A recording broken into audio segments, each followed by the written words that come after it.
المخرج بقى بيدوّر على إيه في الممثل؟ يعني إيه الصفات اللي بتدوّر عليها في الممثل اللي بتشتغل معاه؟ ما عنديش صفات يعني ما هاقول لِك بشكل برجماتي يعني ساعات باجي ممكن أشتغل معاكِ علشان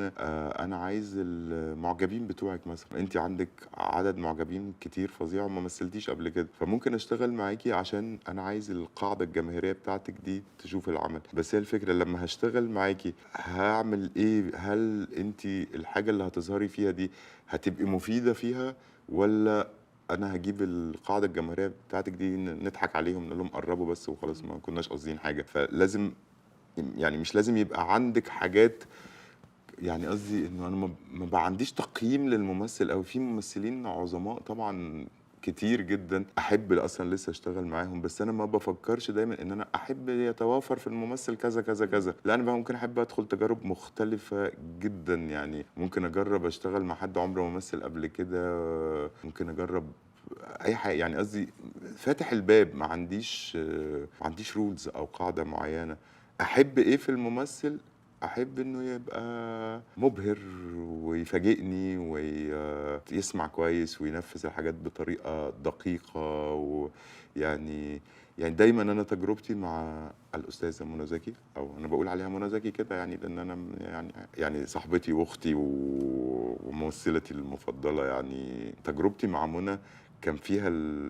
يعني إن منى أنا دايمًا باحس إن أنا ممكن أطلب أي حاجة، يعني ممكن أطلب اللي هي لحظة في سِنّة ألم، بس في سِنّة دموع، بس في سِنّة سعادة، بس في سِنّة مجانين عدِّت، منى ممكن تعمل لي كل ده، يعني ممكن أطلب أي حاجة أنا شُفتها في بني آدمين، فهتفهمها وهتحسّها وهتحققها يمكن أحلى من اللي أنا كنت متخيّله. تلخيص قوالة اللي بين الحاجات ده فاهمة؟ أنا باحب الحاجات دي بقى عند منى أوي، الحاجات الصغيّرة دي. باحب الجملة اللي ممكن تلقيها فتحسي منى بتروح رامية الجملة في قلبِك كده، منى بتروح قايلة الجملة كده عارفة باقول لِك delivery لقلبِك، مش هتروح حتة تانية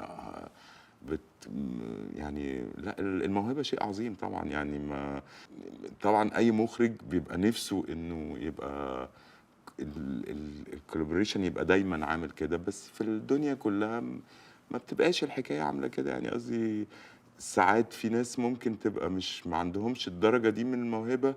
بس ممكن يفاجئوكِ لو طلعوا بطريقة تانية، هي زي game الحكاية كلّها، عارفة هو زي لعبة، زي يعني المهم إن العرض بشكله العام يبقى في الآخر القصة دي بالنسبة لي أنا متصدقة ده الأهم من المهارات بقى الفردية والmaster scene ده والممثل ده، المهم الحكاية بس على بعضها إنِّك تصدّقي إن دي حكاية بجد، وإن دول بني آدمين بجد، يبقوا شكلهم شبه الحقيقة شوية كده. في درجة اصطناع إحنا بنبقى اتعوّدنا عليها وبتتعرض قدّامنا، وخلاص إحنا كمشاهدين اتعوّدنا والممثلين اتعوّدوا، فنعملها وتمام، ما حدّش بيبقى متضايق منها لا المشاهد ولا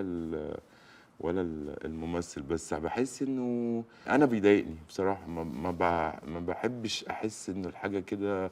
شبه كل اللي شُفتيه من يعني دايمًا باضرب مثل بتاع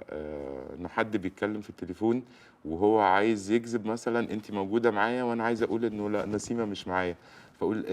لأ نسيمة مش موجودة مش هنا،